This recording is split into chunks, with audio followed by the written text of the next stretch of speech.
Hola, soy Ramón Bernadó. Estamos aquí en los estudios de Guadalajara Media para grabar una semana más un programa de Guadalajara de Cine, que es un programa de formato muy sencillo en el que tenemos un invitado al que hacemos una entrevista de cine. Hoy tenemos la suerte de contar con Carlos Alba. ¿Qué tal, Carlos? Buenas tardes. Buenas tardes. Carlos es profesor de la UNED de cine, está impartiendo ahora un cine sobre un curso de cine sobre cine del este, que luego hablaremos de él.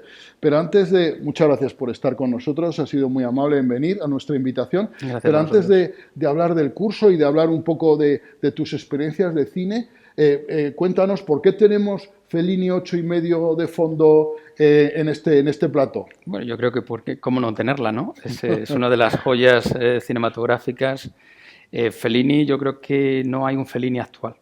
Fellini pasó por la historia del cine y ha dejado una huella de la que estamos bebiendo todavía. Hay un montón de secuelas de 8,5 en muchas de las paranoias que tenía Woody Allen o de otros autores, ¿no? que empiezan a bucear en lo que era la fuente de Fellini bueno, pues es imborrable su huella. Te contaba antes que yo esta peli pues la vi en mi tierna juventud, seguramente en un cineclub de colegio mayor, ahí en Zaragoza, que luego la vi otra vez cuando se estrenó un remake, una versión musical que fue Nine, y que la he visto este fin de semana porque tú la habías elegido como tu película favorita, y a mí es una película que me ha gustado las 3 veces que he visto y que además me impresiona porque me parece extraordinariamente actual. O sea, tú la ves ahora y la ves, te impresiona igual que la primera vez, una película frenética en el que pasan miles de cosas, en el que las escenas se suceden una tras otra, en el que casi nada termina, casi nada se cierra, ¿no? Y que viene a contar un poco la crisis de un director, ¿no? De un director que quiere hacer una película que nadie sabe muy bien qué película que es, porque aquello podría ser un drama intimista o una película de ciencia ficción, ¿no? Porque en el que hay productor, guionista, un montón de personajes y las amantes, ¿no? En este caso, de Marcello Mastroianni, que es el alter ego de Fellini. Cuéntanos un poco, desarrollanos un poco Yo, yo esta película, que es una película compleja de ver, no es una película Sí, no, agotadora no, es incluso. una película de culto, Uh -huh. de esas que hay críticos que la ponen muy mal y críticos que la adoran. Yo creo que Fellini acierta a la hora de plantear un problema profesional, que es la crisis de cualquier artista. No tiene por qué ser un director de cine, puede ser un escritor, puede ser un pintor.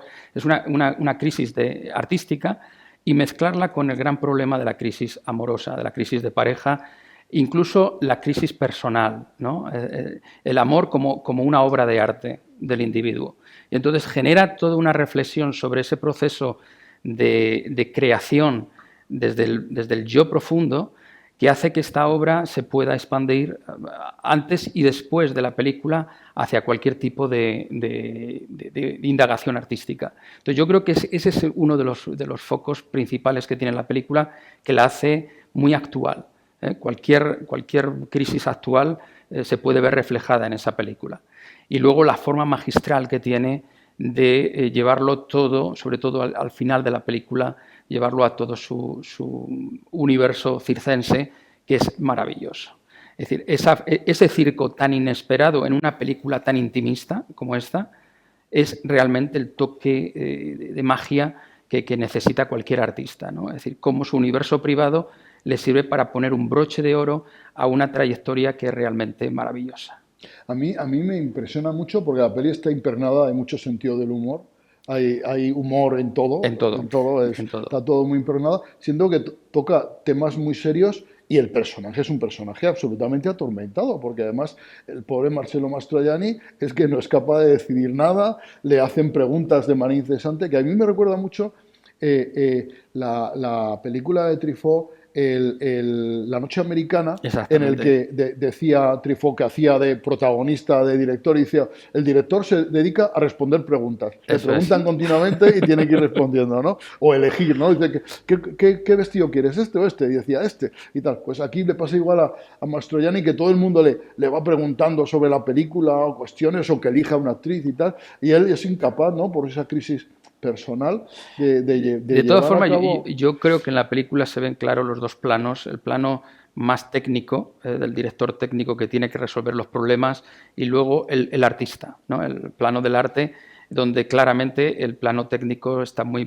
por debajo de lo que le interesa a Fellini contar en la película.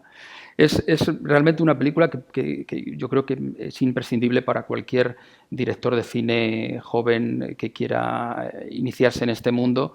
Tiene que enfrentarse con este tipo de, claro, y a mí reflexión. Me llama mucho el ritmo frenético de la película no te da reposo, y luego esos elementos surrealistas que están impregnando toda la película, a veces salpicándola y a veces impregnándola, y que termina con ese homenaje, diríamos, tremendo al circo. A mí me encanta esa imagen de la escalera con es los, maravillosa, con esa los es actores maravillosa. bajando por esa escalera y luego bailando, haciendo una especie de conga. A mí, con una música de Nino Rota, yo creo Nino que Rota, que es una música sí, maravillosa sí.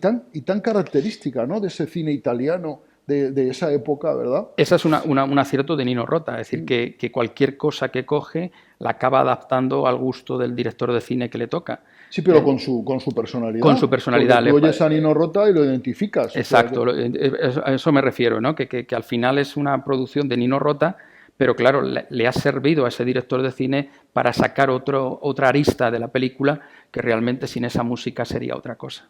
Este Fellini en esta película se muestra especialmente surrealista, ¿no? Porque inserta a veces ensoñaciones o ilusiones como ese harén que imagina tener, que por cierto salen un montón de actrices guapísimas, o esos recuerdos de la infancia y su relación con la iglesia, ¿no? Y tal, que es muy curioso ahí como, bueno, es un tema que Fellini utiliza muchas veces. Muchas veces. Y además muy recurrente. Estamos ya al final de ese Art Nouveau, de la Nouvelle Vague totalmente saturada.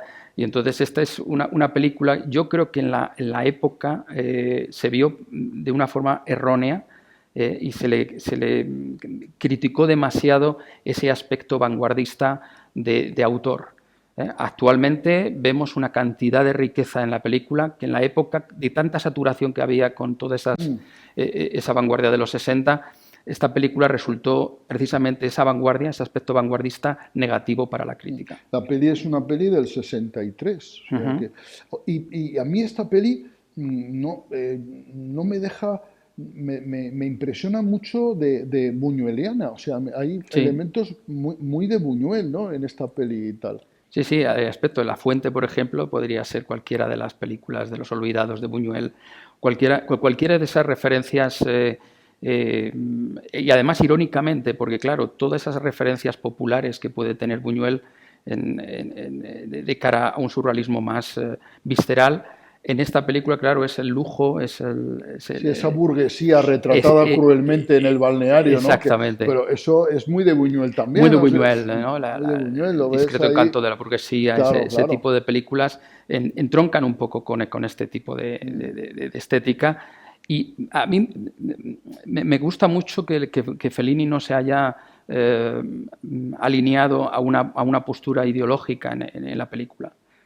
Que en los años 60 eso era una tendencia muy fácil de seguir, ¿no? Fellini se retira un poco de ese aspecto ideológico y le deja al artista en su yo, y a ver cómo resuelve esos problemas. Sí, porque incluso la relación con la Iglesia queda ahí un poco ambigua, ¿no? Porque él retrata cruelmente, diríamos, a esos curas de su infancia, esos que le persiguen por la playa o que luego le castigan, le ponen un capirote y tal para ridiculizarlo, pero por ejemplo luego va el cardenal que también es elemento de mofa en algún momento, pero él le besa la mano, Mastroianni le besa la mano, le muestra respeto, ¿no? Yo creo que tiene que ver bastante precisamente con Buñuel, ¿no? Con la Edad de Oro, pero son más referencias cinematográficas que ideológicas. Sí. Yo creo que son estampas de la historia del cine que él quiere recoger y que entroncan también, por ejemplo, con la gran belleza, ¿no? Sí.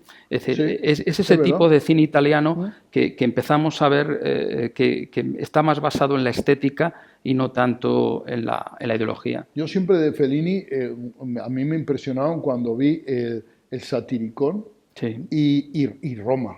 Roma. Roma, que a mí me pareció, bueno, en su tiempo me parecieron tan rompedoras que yo pensé, esto no se puede hacer nunca nada igual. Y es verdad, no se Es puede hacer, cierto, nunca se no, ha no, hecho nada nunca. igual, porque este tipo de cine, el de Fellini como el de Buñuel, son cines que no se han igualado, o sea, que No. ni se ha aproximado nadie Y de cerca de hecho, este. la película recibe el nombre de 8,5 porque él no quedó contento con aquella aproximación al de Cameron. Mm. Entonces, como participaban 4 directores de esa película, parecía que era como media película suya. Sí, la consideró media Media película. película porque no acababa de estar este tipo de tratamiento de los textos medievales, clásicos, Mm. él tiene su propia forma de tratarlos. Entonces no es fácil encontrarte otro director que tenga ese tipo de estética. Mm. Es curioso que la referencia del 8 luego la hemos visto en Los odiosos 8, ¿no? Claro. De, ahora no me sale el nombre, del director eh, de Érase una vez en Hollywood, etcétera. Y entonces ese 8 como número de referencia, ¿no? Dentro de Exacto. la cinematografía. Cambiando un poco, porque de Fellini Fellini podríamos podemos hablar hablar, sí, mucho, sí. yo veo que hay mucho tema aquí, y de Buñuel también. Buñuel es un, a mí, Buñuel y Fellini, posiblemente más Buñuel que Fellini, es posiblemente uno de mis directores favoritos, junto con Billy Wilder. Yo soy muy de Billy Wilder, pero Buñuel a mí es un director que me encanta, sobre todo porque no ha habido nadie que le haya hecho sombra o le haya igualado o que haya hecho cosas como él ha hecho. Nadie se ha atrevido a hacer un cine tan vanguardista, tan moderno, tan rompedor. Tan rompedor, Nadie. O sea, nadie. es inigualable. O sea que eso a mí me entusiasma. Yo descubrí a Buñuel en segundo de bachillerato. Una clase de cine y literatura que veía en el Brianda de Mendoza, Ah, qué bueno. y apareció Tristana. De repente nos pusieron Tristana, aquello fue rompedor. Claro, con poca cultura cinematográfica encuentras una película de ese tipo, a Tristana en el balcón, y es realmente fascinante.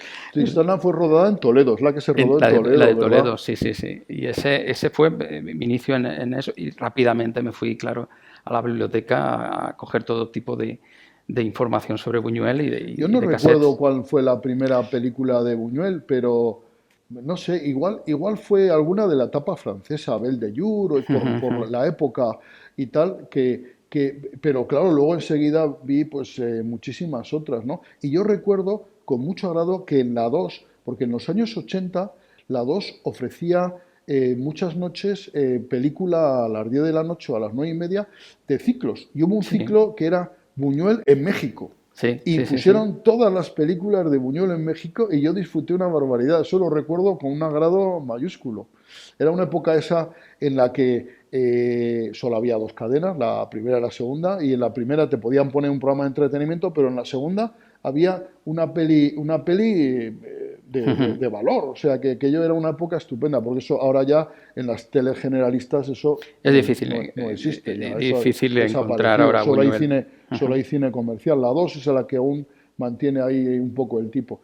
Bueno, estás impartiendo un curso sobre cine del este, ¿no? Al que no he podido asistir y lo lamento mucho precisamente porque me pilla los horarios un poco mal por grabar estos programas en Guadalajara Media y estáis repasando filmografías, empezáis por países del este de Europa y luego vais a ir avanzando hacia el este de Asia, ¿no? Claro. Diríamos. Cuéntanos un poco de qué va el curso, cómo lo estáis planteando. La idea es eso, películas del Far East. ¿Ah? Ese es el concepto.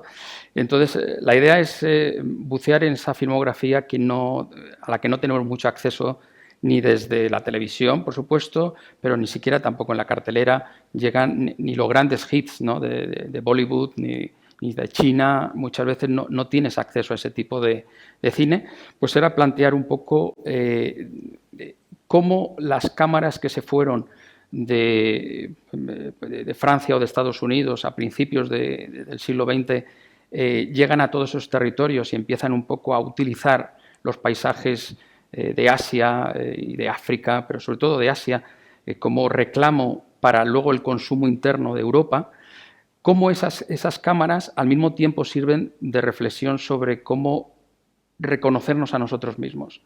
me refiero a las filmografías nacionales de estos continentes, ¿no? Entonces, era curioso saber qué hacen los chinos con esa cámara, cómo se reflejan ellos. Porque la idea no es ver el cine americano o cine estadounidense sobre China, 7 años en el Tíbet, por ejemplo, ¿no? Sí. No, la idea es no cómo se ve China en el cine, sino ver la filmografía sino china. ver la filmografía china. Esa era la idea, ¿no? Entonces, recorremos desde prácticamente el telón de acero, desde el telón de acero de los años, que además coincide también desde el punto de vista histórico, que los grandes avances cinematográficos se producen precisamente a partir de la Segunda Guerra Mundial. Con un tipo de cine más personal, ¿no? Prohibido o no prohibido. Porque, de autor, podríamos llamarlo. De autor y en el fondo que entronca con toda esa revolución del neorrealismo y luego ya la Nouvelle Vague, ¿no?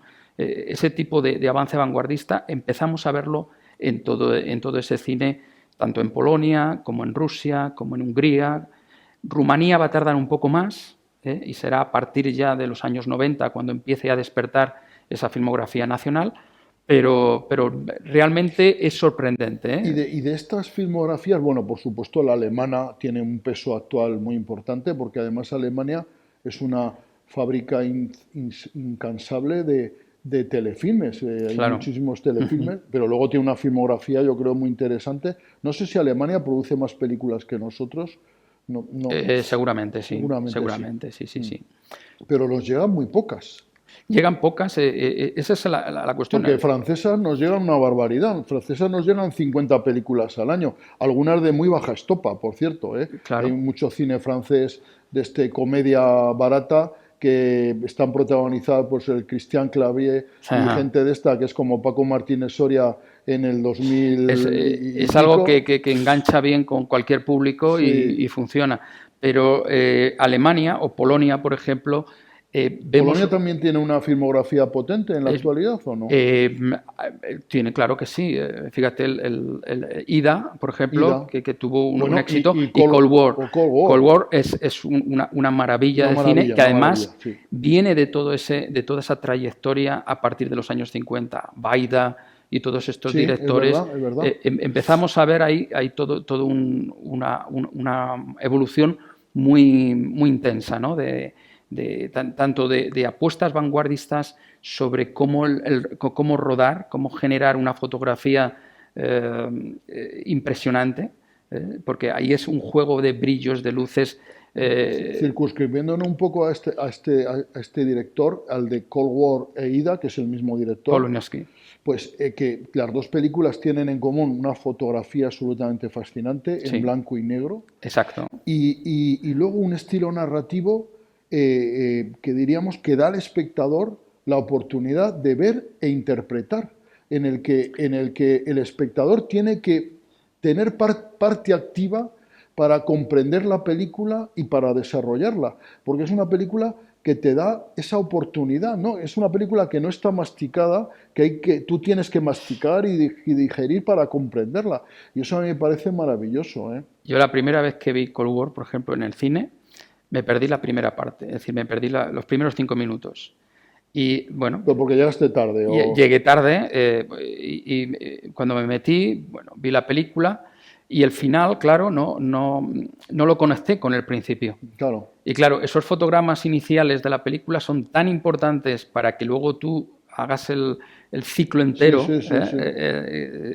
tenga sentido todo lo que ha contado, que, fíjate, unos fotogramas te bajan un poco la intensidad de la película. Esta película, fíjate, yo, la de Cold War, la vi en Sevilla, en el Festival de Cine de Sevilla, que hay una sección de las mejores películas europeas, diríamos, que no van, diríamos, a la sección oficial del festival, sino que van en una sección parecido a lo de Perlas de San Sebastián, van en una sección aparte. Pues la vi, pues porque entraba dentro de mi parrilla a verla y procuro ver 4 o 5 películas en los festivales. Entonces la fui a ver y me quedé tan extasiado que inmediatamente cogí a ver, digo, tengo que volver a ver, o sea, porque esto es demasiado bueno. Y luego lo bueno es que no la conseguí, ya no la proyectaban más, y luego lo bueno es que está en Netflix. Sí, y en Netflix se puede ver, y entonces es una gozada, ¿no? Es una gozada, porque, por ejemplo, todo el folclore que aparece en la película, todo el folclore polaco, está rodado con una sensibilidad y con una cámara tan potente que no tiene nada de rancio. Claro. Es una peli, es muy curioso porque es una peli musical. Claro. Es un musical. O sea que a mí la parte inicial, esta que van recorriendo esa Polonia profunda, ¿verdad? Claro. Recopilando folclore y tal, a mí me parece ese inicio. Que además entronca un poco con las nuevas directrices del Partido Comunista, de que tenía que, de que era lo que había que hacer, cómo había que montarlo, todos esos diseños, pero cómo la película se aparta de ahí, porque piensas que la Guerra Fría va a ser casi el motivo principal de la película, se distancia de ahí y vuelve otra vez a los temas más individuales. Luego, yo creo que ese es el recorrido principal. Una historia de amor, ¿no? Claro. Más que de amor, de desamor. De desamor o de combate amoroso, ¿no? O de desencuentro, ¿no? De contienda. Yo, al público, desde luego, si no han visto Cold War, está en Netflix, se puede ver. Es una película impresionante. Ida también es una película impresionante.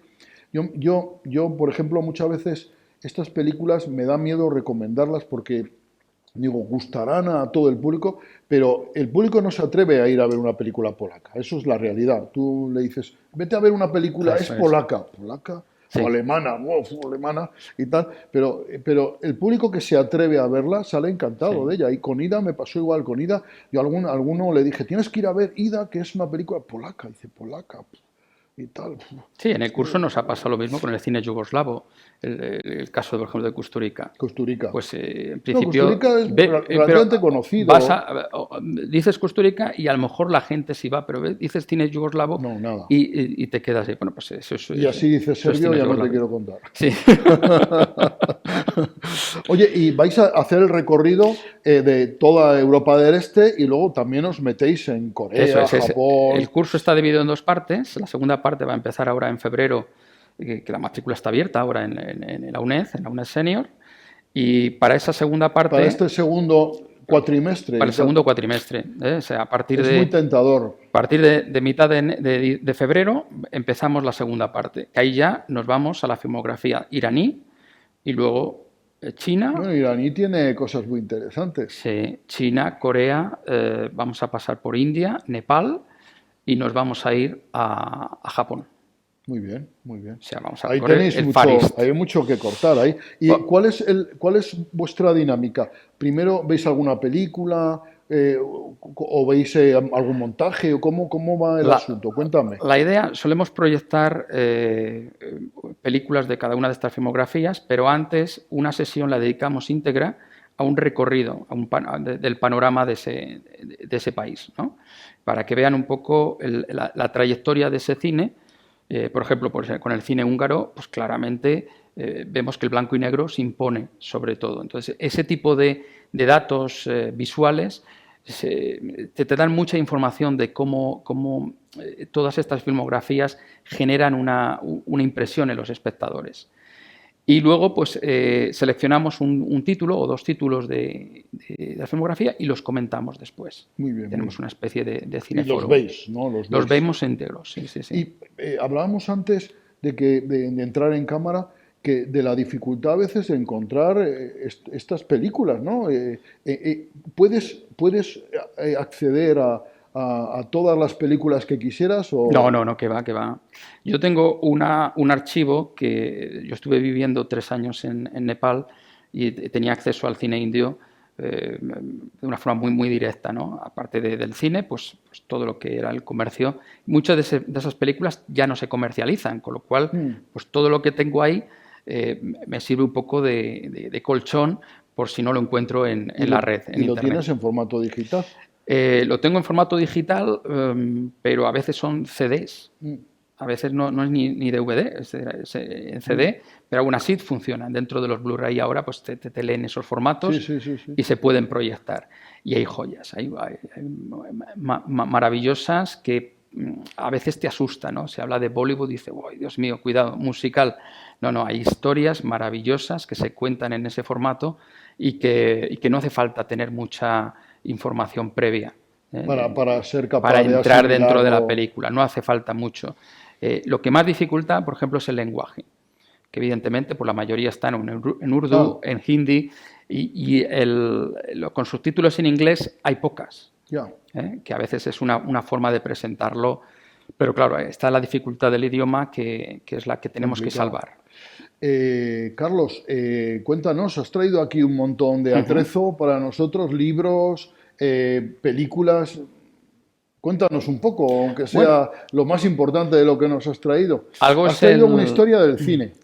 Sí, a mí me parece una de las mejores historias que podemos encontrar en castellano.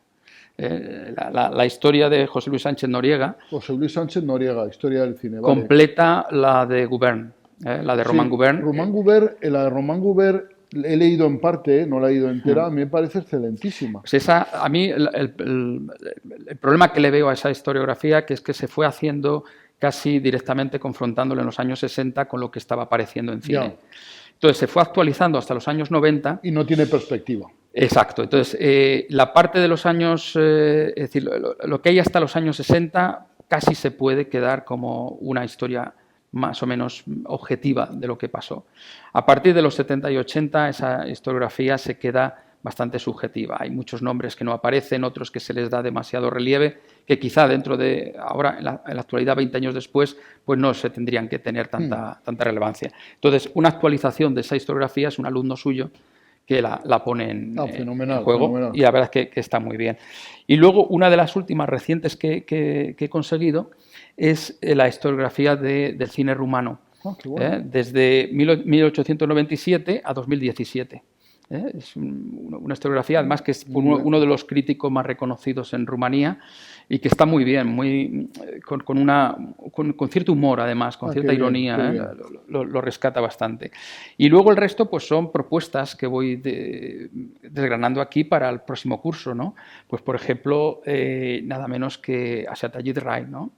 El director de cine de los años 50, bengalí, con todo la sensibilidad que había en ese cine bengalí para acercarse a las clases más desfavorecidas, todos los problemas de castas en la sociedad hindú, que a pesar de la independencia del año 47 no se resuelven no se resuelven.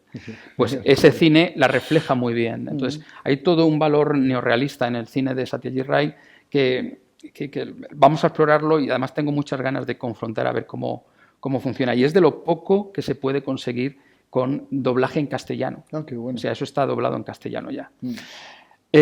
Bueno, Colia, por ejemplo, una maravilla. Esta película la hemos estado viendo en el curso del Este y es una maravillosa historia de un niño que... ¿De qué nacionalidad es Colia? Colia creo que es polaca. Es polaca, ¿verdad? Sí, polaca. Colia es el niño este que se lo dejan a este hombre, se casa por encargo, por matrimonio, y desaparece la mujer.